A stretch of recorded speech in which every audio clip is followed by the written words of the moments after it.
Le Sénégal apparaît désormais sur la carte pétrolière du monde. En effet, depuis 2014, du pétrole et du gaz ont été découverts dans le pays. D'après certains spécialistes, ces ressources pourraient générer des milliards de francs CFA en termes de recettes pour l'État et des milliers d'emplois directs et indirects. Aussi, le Sénégal mise sur cette exploitation prochaine pour rendre possible la production d'électricité à partir du gaz local, afin de réduire le coût de l'électricité, ce qui demande des ressources humaines importantes et qualifiées. Qu'en est-il de l'expertise sénégalaise dans la diaspora? Que pensent nos professionnels des hydrocarbures de cette nouvelle situation? Pour répondre à ces questions, l'équipe de Cerveau s'est rendue en Belgique et en Arabie Saoudite avant de retourner au Sénégal à la rencontre de nos compatriotes spécialisés dans l'industrie du pétrole et du gaz. En Belgique, nous avons été reçus par M. Demba Mbaye, ingénieur en génie des procédés. M. Mbaye nous dit comment il a intégré le métier des hydrocarbures. En 2009, j'ai obtenu mon bac scientifique. Puis entre 2009 et 2011, j'ai fait un DUT génie chimique et génie des procédés à l'UT de l'Aisne, en Picardie. Et dans le cadre de l'obtention de mon diplôme, j'ai eu à effectuer un stage chez Total Petrochemicals à Gonfreville. Et d'ailleurs, c'est là où j'ai fait mes premiers pas dans le domaine pétrolier. Par la suite, j'ai décidé d'intégrer une école d'ingénieurs, l'INSIA 7, qui fait partie de l'Institut national polytechnique de Toulouse. Et donc entre 2011 et 2014, pendant que je faisais mes études, j'ai continué à travailler chez Total par la voie de l'apprentissage. Et donc en 2014, j'ai obtenu mon diplôme d'ingénieur procédé. Et par la suite, j'ai intégré le domaine de la pétrochimie en tant qu'ingénieur procédé. Alors, j'aimerais quand même préciser une petite chose pour pas créer de confusion. Je sais que pas mal de gens confondent la chimie et le génie chimique génie des procédés. Je dirais que les chimistes ont une vision microscopique de la matière, alors que le génie chimique génie des procédés a une vision macroscopique de la matière. Je caricature un peu. Je sais que mes amis chimistes connaissent très très bien la transformation de la matière et les procédés de production. Mais j'essaie de faire simple. Et je précise aussi que le rôle principal et le métier de l'ingénieur procédé, c'est la conception et le pilotage d'installations industrielles. Et je prends comme exemple le pétrole dont on parle.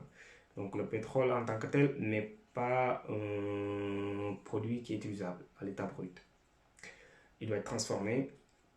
Et donc les principaux produits qui sont les plus connus par la population sont le GPL, le gaz pétrole liquéfié, constitué de butane et de propane, utilisé dans le cadre de... Après la Belgique, nous sommes partis en Arabie Saoudite, où nous avons tendu notre micro à M. Papa Cissé, ingénieur en génie mécanique.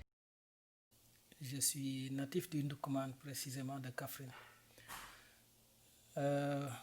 Pour ce qui est de mon cursus, je dirais qu'après le baccalauréat série C obtenu au lycée Gaston Berger de Kaolack, actuel Valdiodio Ndiaye, j'ai été admis à l'école polytechnique de Thiès, d'où je suis sorti avec le diplôme d'ingénieur de conception en génie mécanique. Je suis de la 11e promotion. Après Thiès, j'ai obtenu une bourse de la francophonie pour aller poursuivre mes études au Canada, précisément à l'école polytechnique de Montréal. Je suis sorti de Poly Montréal avec un diplôme de master en génie énergétique et c'était en 1992. Après mes études à Montréal, je suis rentré au Sénégal où je suis resté jusqu'en l'an 2000. À peu près 8 années après Montréal. Je suis resté donc jusqu'à l'année 2000 et c'était à l'époque le règne du Parti socialiste avec le président Abdou Diouf. En 2000, juste avant l'avènement du président Wade, j'ai obtenu la résidence permanente du Canada et j'ai alors décidé d'émigrer. Et cette fois-ci, au lieu de Montréal, j'ai choisi comme ville d'accueil la ville de Calgary, située dans la province de l'Alberta, c'est dans l'ouest canadien.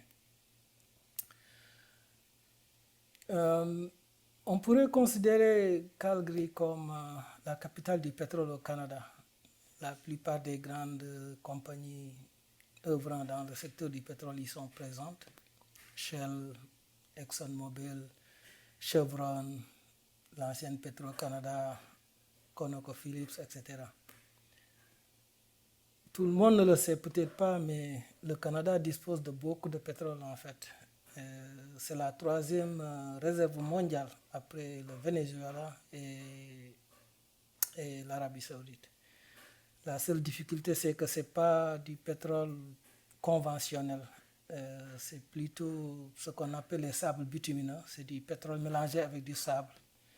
Et c'est assez coûteux à exploiter. Et c'est ça son problème, un problème de compétitivité. Dès que le baril descend un peu trop, en dessous de 40 degrés, il commence à avoir des problèmes de rentabilité. Une fois arrivé en Alberta, j'ai rejoint l'université de Calgary pour y entreprendre des études de doctorat en génie mécanique. J'ai obtenu le PhD en juin 2006. Tout de suite après, j'ai été recruté par Fluor Corporation à Calgary même, une compagnie d'ingénierie qui est en fait une multinationale avec plusieurs bureaux dans différents continents, différents pays.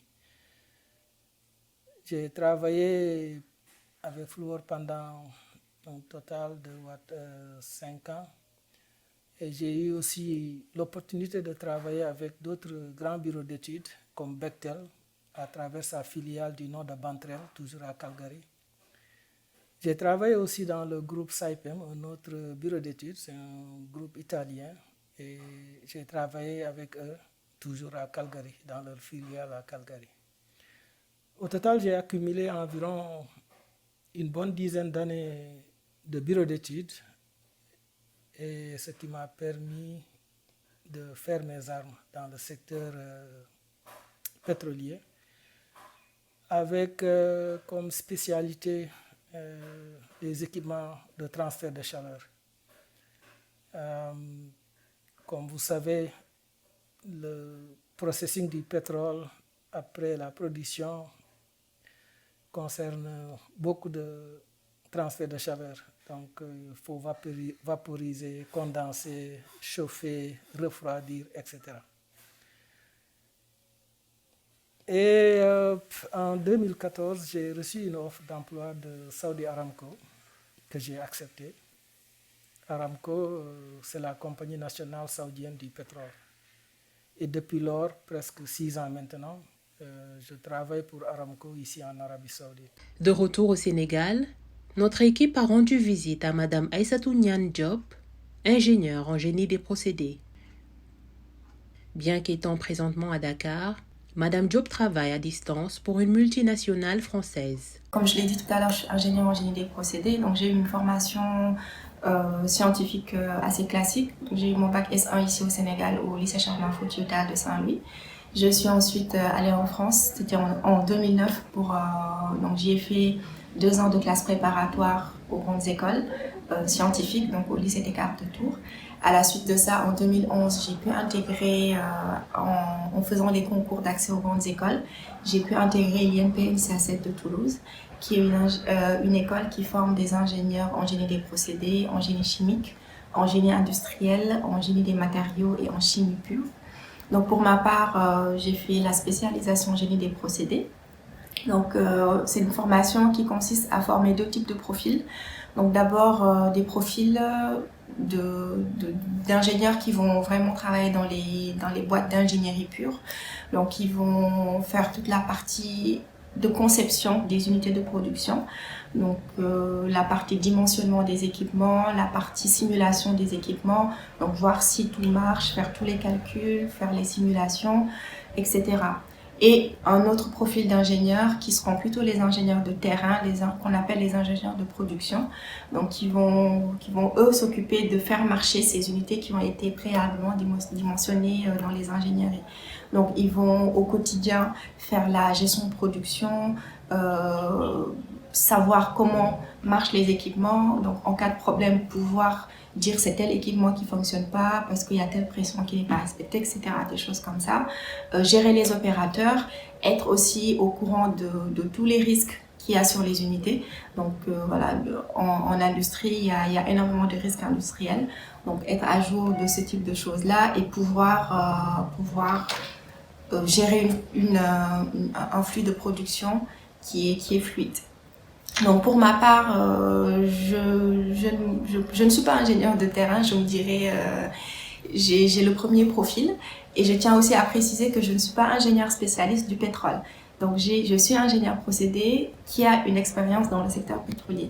Donc ma première expérience revient de 2014 où j'ai fait un stage à la plateforme pétrochimique de Total qui se trouve au Havre. J'étais chargée de faire des optimisations énergétiques sur leurs unités de fabrication de polyéthylène et de polypropylène. Donc c'était ma première expérience dans le domaine pétrolier. À la suite de ça, donc la même année, en 2014, donc c'est l'année d'obtention de mon diplôme, j'ai été embauchée par une boîte qui s'appelle FIV. Donc c'est une multinationale qui propose de l'ingénierie aux industries. Donc je travaillais dans la boîte, dans une filiale spécialisée dans l'énergie. Notre objectif principal était de concevoir et de fabriquer des échangeurs de chaleur cryogénique en aluminium.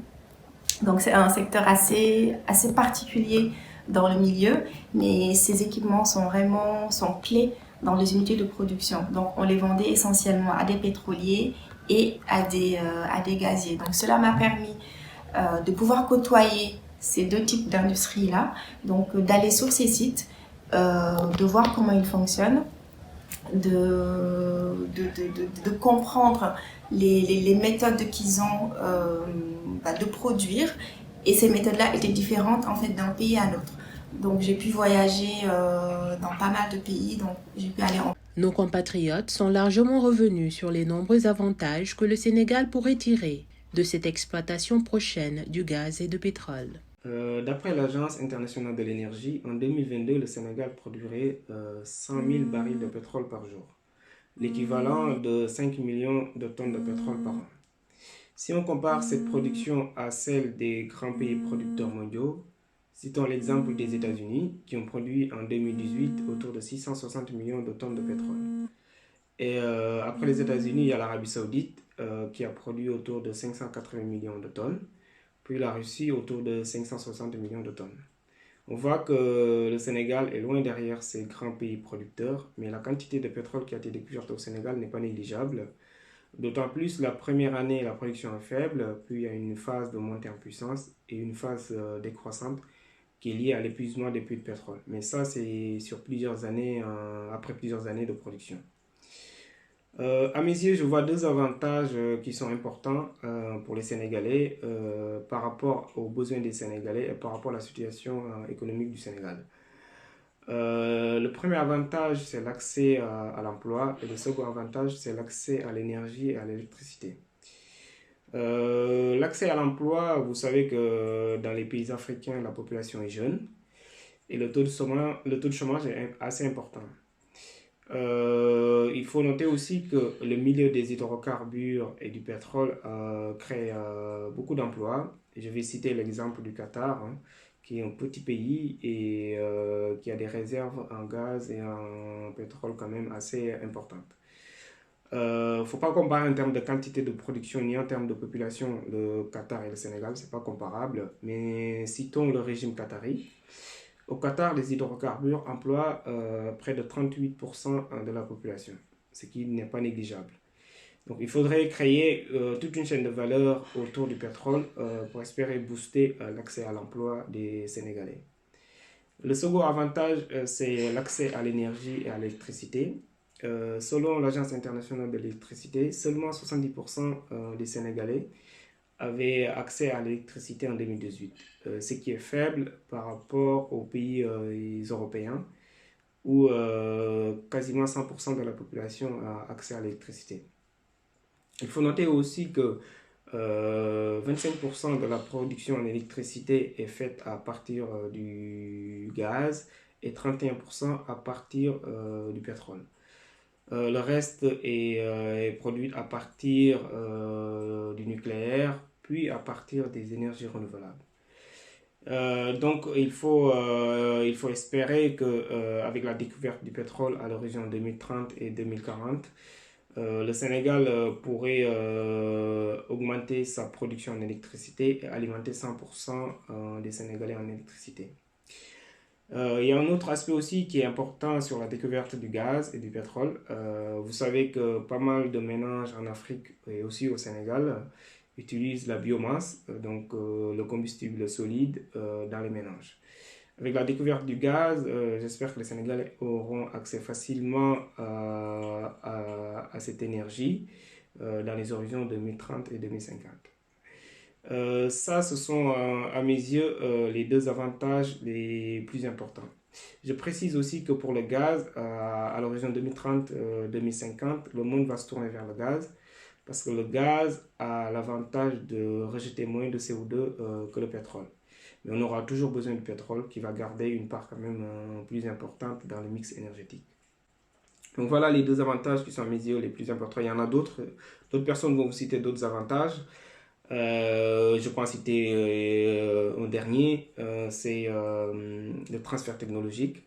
Beaucoup de pays africains souffrent de transfert technologique dans les milieux industriels. Ça aussi, c'est un avantage qui est quand même assez important pour le Sénégal. Je vous ai parlé des avantages. Je peux m'empêcher de vous parler aussi des points d'attention ou des points de vigilance liés au pétrole. Le milieu du pétrole est un milieu assez pointu qui demande beaucoup de connaissances et de compétences. Donc, il faut être vigilant sur la partie HSE, hygiène, sécurité, environnement, et sur l'aspect sociétal.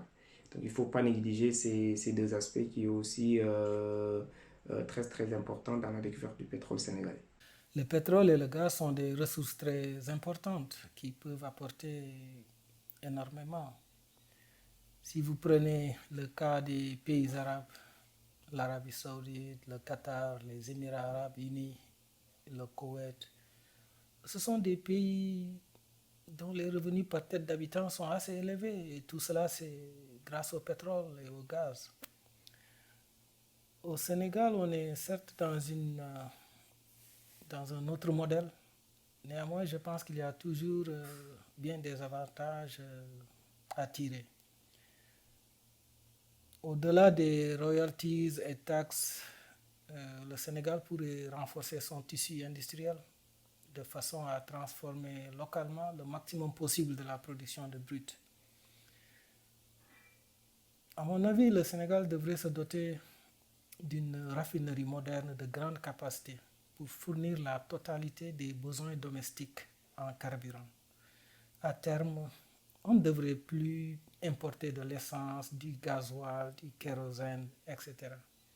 On pourrait même envisager en exporter dans la sous-région. En plus de l'emploi direct et surtout l'emploi indirect lié aux diverses activités de sous-traitance, une raffinerie apporterait beaucoup de plus-value.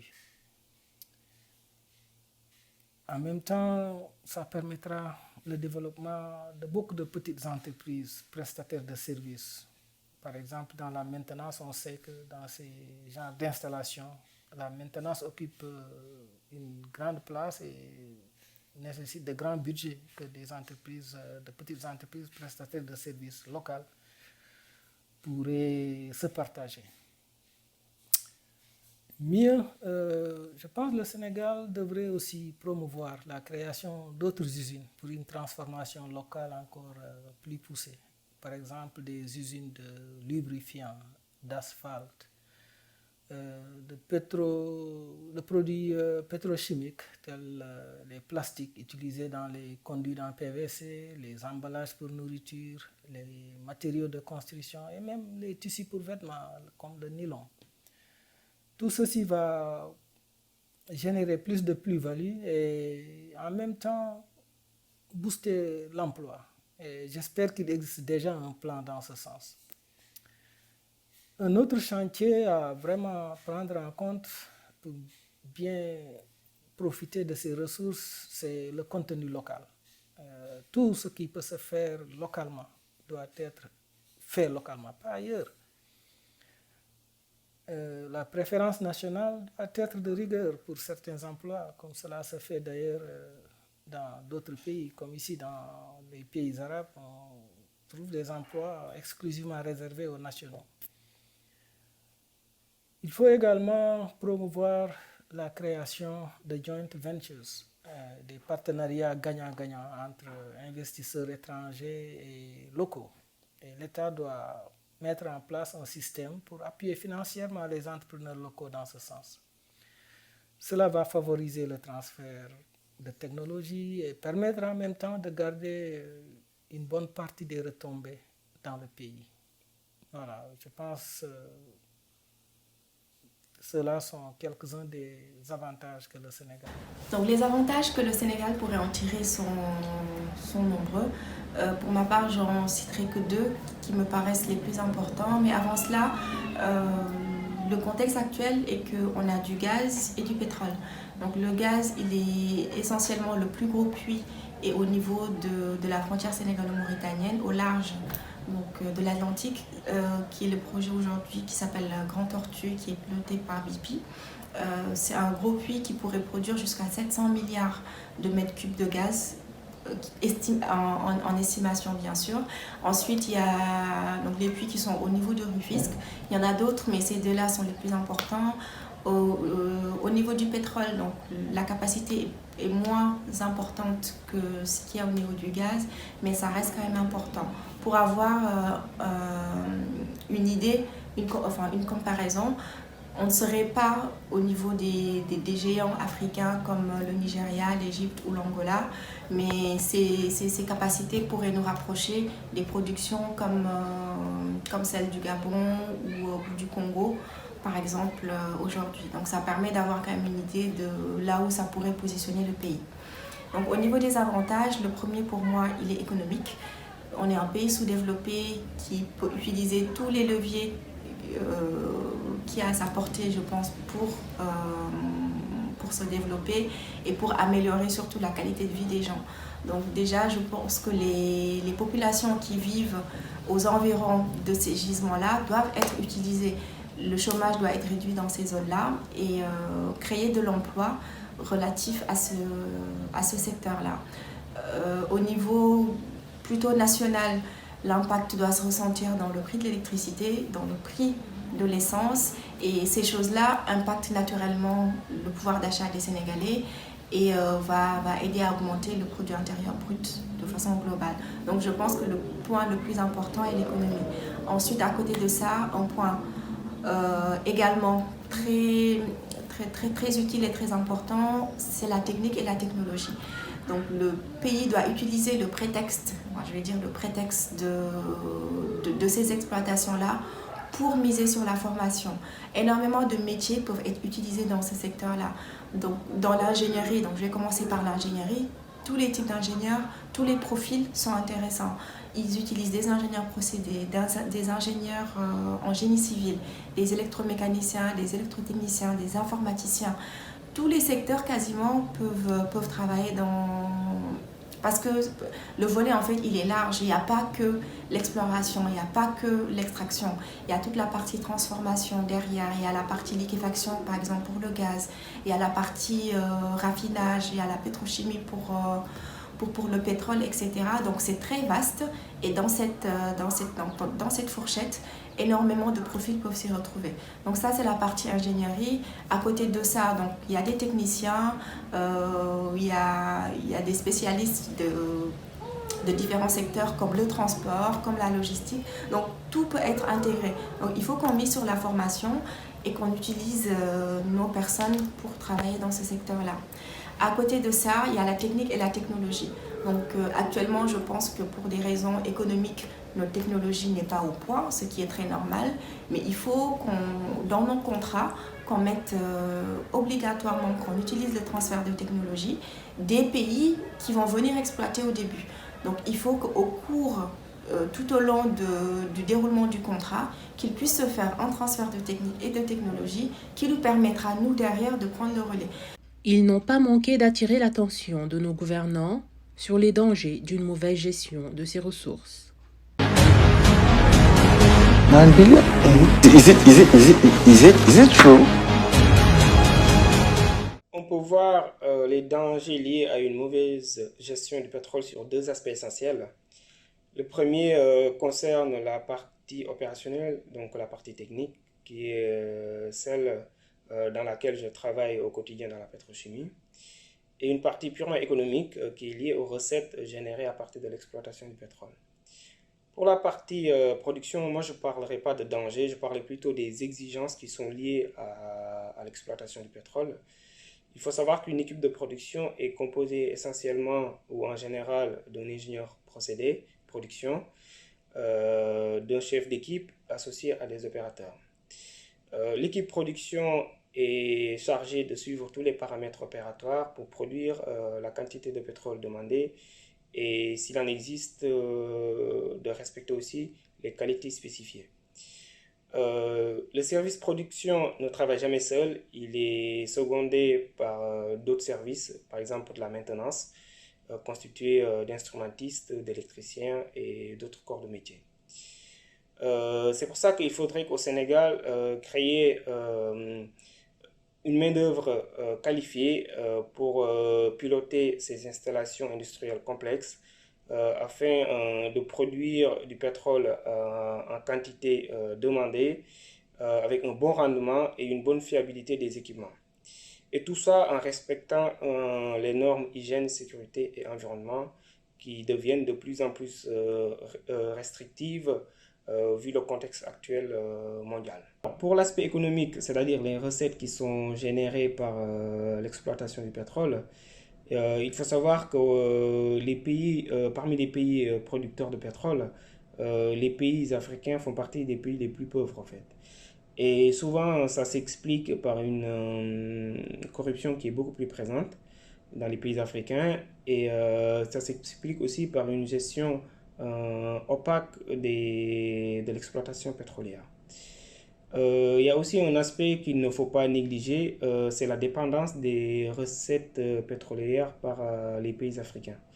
Vous le constatez, hein, dès qu'il y a eu le Covid-19, il y a le prix du baril du pétrole qui est passé autour de 58 $ américains à autour de 36 $ américains. Donc en fait, avoir une économie qui dépend principalement des recettes ou de l'exportation du pétrole, c'est une économie qui est fragile. Il faudrait développer, comme je disais, toute une chaîne de valeur autour du pétrole. À partir des recettes du pétrole, développer d'autres industries, ça peut être l'agroalimentaire, ça peut être la pêche, ça peut être la culture, ça peut être aussi la santé. Donc la santé avant même l'aspect production. Et ça peut être aussi l'aspect industrie annexe au pétrole. Il faut savoir qu'il n'y a pas que l'exploration et la production de pétrole, hein. Il y a aussi toute la partie raffinage et toute la partie pétrochimie. Même au-delà de la pétrochimie, on peut produire à partir des dérivés de la pétrochimie toutes les utilités ou tous les besoins de la population. Je prends l'exemple des matières plastiques, les couches des bébés que vous utilisez au quotidien ou les gobelets que vous utilisez au quotidien. Tout ça, c'est issu du pétrole. Vos cartes bancaires que vous utilisez au quotidien aussi dans les gaps pour retirer votre argent aussi, il y a une partie qui vient du pétrole. Donc pour moi, ça c'est très très important. Cette chaîne de valeur-là qui est autour du pétrole qu'il faut créer. Et de un, ça va booster l'emploi. Et de deux, ça évite de dépendre trop des exportations pétrolières. Et dès qu'il y a une fluctuation du prix du baril du pétrole, l'économie en prend un coup. Pour ce qui est de la problématique de la gestion du pétrole, oui, c'est un problème, c'est vrai. Mais si on regarde à travers le monde, on note deux catégories de pays producteurs de pétrole. Dans le premier groupe, on trouve des pays comme la Norvège, le Canada, la Russie, les États-Unis, les pays arabes évidemment, etc. Ce sont des pays tous prospères. Et dans le second groupe, on trouve des pays africains, malheureusement, le Nigeria, le Congo, le Gabon, la Guinée équatoriale, Venezuela, etc. On constate que tous ces pays sont sous-développés malgré l'exploitation du pétrole dans leur territoire depuis des dizaines d'années. Alors, qu'est-ce qui fait la différence entre ces deux catégories de pays pétroliers? Ben, tout simplement, ce sont surtout la rigueur, la vision, la transparence avec lesquelles ces mêmes ressources sont gérées qui sont différentes d'un groupe à l'autre. Maintenant qu'on en a trouvé au Sénégal, je pense que c'est au Sénégal de choisir dans quel groupe il veut appartenir. Celui de la prospérité et du mieux-être ou celui de la misère malgré toutes ces richesses. Quand je dis au Sénégal de choisir, je veux dire surtout le peuple. Car c'est à ce peuple de bien choisir ceux-là même qui vont le placer dans l'une ou l'autre des deux catégories. Et après avoir fait son choix, le peuple se doit de se dresser en sentinelle. À mon sens, le véritable danger couru, c'est que le peuple fasse le mauvais choix. Ou, après avoir choisi, que le peuple faillit à son devoir de sentinelle. Et là, on sera tous responsables.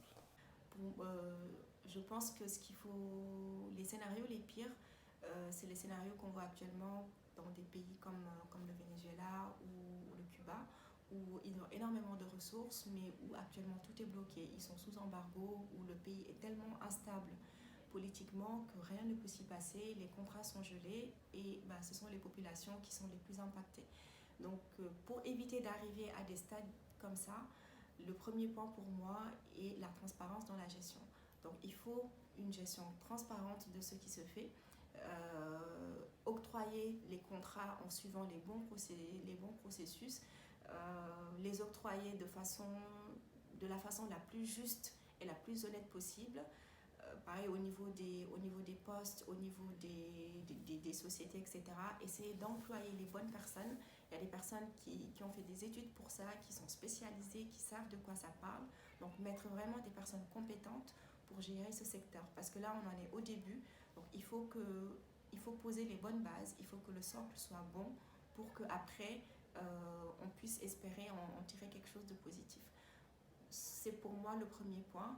Et ensuite, un deuxième point qu'il faut éviter, à mon avis, c'est la dépendance complète au pétrole ou au gaz. Donc éviter de basculer toute notre économie dans ce secteur-là qui, on le voit, n'est pas un secteur très stable parce que dépendant des cours, des cours des barils. Si le baril chute, toute l'économie s'effondre. Si le baril monte, ça nous arrange un peu. Donc éviter de positionner l'économie dans cette instabilité-là et donc avoir un juste milieu entre cette part dans l'économie, mais également ne pas négliger les autres secteurs qui actuellement sont porteurs de notre économie. Enfin, ces dignes fils du pays ont étalé leur espoir de voir un jour le Sénégal produire lui-même ses ressources pétrolières et gazières. Ils pensent qu'un appel effectif sera lancé à la diaspora, un appel qui ne sera pas juste un slogan. Effectivement, le Sénégal pourrait un jour envisager de produire lui-même son propre pétrole et son gaz, voire même les transformer. Mais il faut savoir que quasiment tous les grands pays producteurs de pétrole ont fait appel à des multinationales pendant les premières années de découverte et de production de pétrole. Pourquoi? Parce que l'investissement au tout début, que ce soit le forage ou l'exploitation du pétrole, représente un coût quand même assez colossal, avec beaucoup de risques qui ne peuvent pas être supportés par un État. Alors, je prends l'exemple de l'Arabie Saoudite. L'Arabie Saoudite, qui a découvert du pétrole vers les années 1930, a nationalisé la société qui s'appelle aujourd'hui Saudi Aramco vers les années 1980. Donc, vous voyez que c'est un processus qui est quand même assez long et l'augmentation de part de la société nationale, ça se fait au fil des années jusqu'à la nationalisation totale. Je prends aussi l'exemple du Qatar qui possède sa société nationale d'exploitation pétrolière, qui est le Qatar Petroleum. Le Sénégal, évidemment, pourrait bien envisager de produire lui-même son pétrole et son gaz, voire même l'exploiter et le transformer en d'autres sous-produits.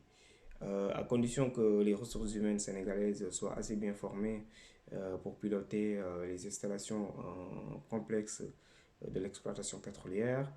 Et il faudrait aussi que les Sénégalais puissent traiter toute une chaîne de valeur autour du pétrole, c'est-à-dire développer toute la partie aval de l'exploitation pétrolière, qui sont le raffinage et la pétrochimie. L'Arabie Saoudite l'a fait, le Qatar l'a fait en s'associant à des multinationales, parce qu'il faut savoir que l'exploitation du pétrole est différente.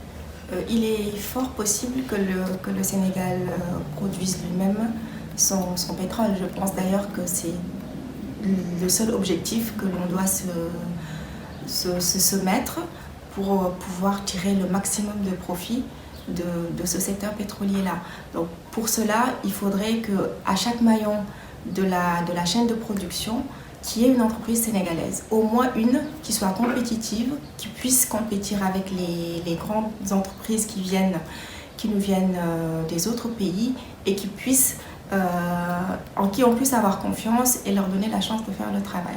Donc il faudrait que, voilà, au niveau de l'exploration, au niveau de l'exploitation, au niveau de la transformation, de la logistique, du transport, de la livraison, etc., on fasse un maillage en fait de toutes les niches qui existent et qu'on y positionne des entreprises sénégalaises. Ça, je pense que c'est une des choses essentielles. Ensuite, il ne faudrait pas que l'État ait peur de prendre des décisions difficiles. Il ne faudrait pas avoir peur d'aller à l'encontre de fâcher en fait, en quelque sorte, nos multinationales qui sont là, qui pour le moment bénéficient des contrats, mais à un moment il faut que l'on puisse rompre ces contrats-là et que l'on puisse faire confiance aux entreprises qui sont là. Il faut aussi, un point essentiel, c'est que l'État investisse dans ce secteur. Il ne faut pas avoir peur, il faut investir. Ça se traduit par plusieurs choses. Investir dans la formation, c'est ce qu'on disait tout à l'heure. Il faut former les jeunes, il faut leur permettre de pouvoir servir dans ce secteur. Actuellement, il y a l'INPG par exemple. C'est une très bonne chose, mais ce n'est pas suffisant. Il faut former en masse et voilà. Ensuite, il faut aider les PME, les petites et moyennes entreprises. Il y en a énormément qui peuvent, qui manquent de moyens et qui pourraient être utiles. Donc voilà, donc il ne faut pas avoir peur d'investir, de former et d'aider les entreprises locales. Ensuite, la gestion, elle doit être transparente. La gestion, je me répète, mais c'est important. Donc il faut une gestion exemplaire et transparente.